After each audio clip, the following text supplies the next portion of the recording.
I would say this, very briefly. Man is a freak of nature, because at the same time he is an animal, and at the same time is the only case of life having awareness of himself. This in itself, this situation of having awareness of himself and yet being in the body of an animal, would create a tremendous sense of separateness and fright. Therefore, man has to look for some union, and he can do it in two ways. He can either regress or he can progress. By regress, I mean he can try to be an animal again, to do away with awareness and reason, or he can try to develop his human powers to such an extent that he finds new unity. Well, this is only a very brief statement, but I want to elaborate with regard to this point. Now, the person who cannot live productively, who cannot create at all, nevertheless does not want to be a passive person, like dice thrown out of a cup.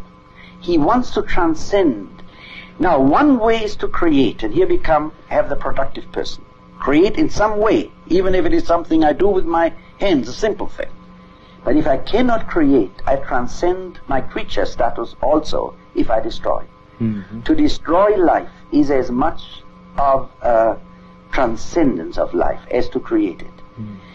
To create requires conditions of interest, of capacity, many conditions. To destroy requires only one thing, a pistol or a strong arm, if your opponent is weaker.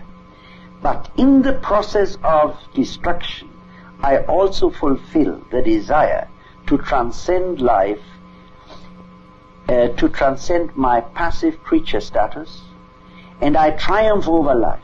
It is my vengeance, you might say my vengeance against life, for not permitting me to be oriented to it productively. And therefore I think destructiveness is one of the deepest forms of mental pathology